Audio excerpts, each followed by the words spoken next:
আগে বলেছিলাম যে যে কোনো অঙ্কের সমাধান করতে হলে আগে ওই অঙ্কটা সম্পর্কে সুস্পষ্ট আমাদের ধারণা রাখতে হবে। তো আমি 10 নং কোশ্চেন সমাধান করতে গিয়ে আমি দেখেছি যে 10 নং কোশ্চেনে দুইটা পার্ট রয়েছে। প্রথম পার্ট হলো শতকরা বার্ষিক যে হারে কোনো মূলধন 6 বছরের মুনাফা মূলধনের দ্বিগুণ হয়, এটা হচ্ছে প্রথম পার্ট। আর দ্বিতীয় পার্ট হচ্ছে সেই হারে, অর্থাৎ আমরা প্রথম পার্টে যে হারটা বের করব সেই একই হারে, অর্থাৎ সেই হারটা আমরা ব্যবহার করব কত টাকা। এখানে আসলটা আমাদের বের করতে হবে 4 বছরে মুনাফা মূলধনের 2050 টাকা হবে। প্রথম পার্টের যে মুনাফার হার আমাদের বের করতে হবে, অর্থাৎ প্রথম পার্টে মুনাফার হার দেয়া নাই। তারপরে আছে কোন মূলধনে, অর্থাৎ আমাদের কিন্তু প্রথম পার্টে কোন মূলধন অর্থাৎ আমাদের আসলটা কিন্তু জানা নাই। তাহলে আমরা মনে করি আসল ইকুয়াল হচ্ছে ক টাকা। তারপরে আমরা এখানে একটা ক্লু দেওয়া আছে মুনাফা মূলধনের দ্বিগুণ, অর্থাৎ আমাদের মুনাফা যদি আমরা যদি আসলটাকে যদি ক টাকা ধরি তাহলে মুনাফা মূলধনের দ্বিগুণ হবে, অর্থাৎ মুনাফা মূলধন হবে 2 ক টাকা।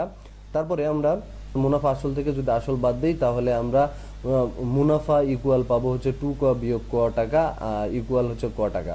তারপরে আমাদের এই কোশ্চেনে আছে 6 বছরে, অর্থাৎ সময় এন সমান আমাদের দেয়া আছে 6 বছরে। আমরা জানি I equal P R N, তারপরে আমরা আরটাকে এখানে নিয়ে আসলাম, আইটা উপরে গেল, তারপরে ডিভাইডেড হলো আর এই আর এনটা এই নিচে চলে আসলো। তারপরে আমরা মান বসিয়ে দেব, মান বসিয়ে দিলে এখানে আই এর মান আছে ক, তারপরে ইন্টু তারপরে 100টা আসলে হচ্ছে আমাদের এখানে হারকে সাধারণত আমাদের শতকরা হিসাব করা হয়, এই জন্য আমাদের হার থাকলে এখানে 100 অবশ্যই হবে, এটা বাধ্যতামূলক, পৃথিবী উল্টে গেলেও হবে। তারপরে এখানে সাথে পার্সেন্টেজও হবে। তারপরে আমার পির কত পির মানটা আমরা পির মানটা পেয়েছিলাম, এখানে পির মানটা ক টাকা আমরা ধরেছিলাম, এখানে ক টাকা বসিয়ে দেব। তারপরে ইন্টু এন সমান আমরা পেয়েছিলাম, এই এন সমান পেয়েছিলাম 6 বছরে। তারপরে আমরা এই ক কেটে দিলাম 100, আর এখানে 6টাকে আমরা যদি 2 দ্বারা কাটি তাহলে হয় হচ্ছে 50 আর নিচে হয় 3, অর্থাৎ 50/3%। তো আপাতত আমাদের প্রথম পার্টটার অর্থাৎ প্রথম ক্ষেত্রটার আমরা কাজ শেষ করে দিয়েছি। তারপরে আমাদের যে দ্বিতীয় পার্টের আমরা এখন কাজ করব। তো দ্বিতীয় ক্ষেত্রে হার, অর্থাৎ প্রথম ক্ষেত্রে আমরা যে হার পেয়েছিলাম আর ইকুয়াল পেয়েছিলাম 50/3%, এই সেটা এখানে লিখব। তারপরে এই পার্সেন্টেজটা যেটা রয়েছে এটাকে পার্সেন্টেজটা ভাঙবো, আমরা জানি পার্সেন্টেজ সমান 1/100, তো এখানে লিখবো 50/3 ইন্টু 1/100। তারপরে আমরা কি কাজ করব, এই 50 আর এই 100টাকে কাটবো, অর্থাৎ 50 আর 100টাকে যদি আমরা কাটি তাহলে হয় হচ্ছে 2। তারপরে আমরা এই 3 আর 2টাকে গুণ করলে হয় 3 দুগুণা 6, উপরে 1 লিখবো আর নিচে 3 দুগুণা 6 লিখবো। 4 বছর, অর্থাৎ আমাদের সময়টা এখানে দেয়া আছে 4 বছর, 4 বছর, এবং মুনাফা মূলধনের 2050 টাকা, অর্থাৎ মুনাফা আসল আছে 2050 টাকা। তো আমরা এখানে লিখবো দেয়া আছে সময় এন ইকুয়াল 4 বছর এবং মুনাফা আসল এ ইকুয়াল 2050 টাকা। তারপরে আমাদের এখানে কোশ্চেনে আমাদের যে কাঙ্ক্ষিত বিষয় ছিল যে আমরা এই কোশ্চেনটার অর্থাৎ এই 10 নং কোশ্চেনটার যে সমাধান করব সেই সমাধানের একটা উত্তর বের হবে, সেই উত্তরটা অর্থাৎ আমাদের বের করতে হবে আসলটা কত, এই আসলটা আমাদের বের করতে হবে।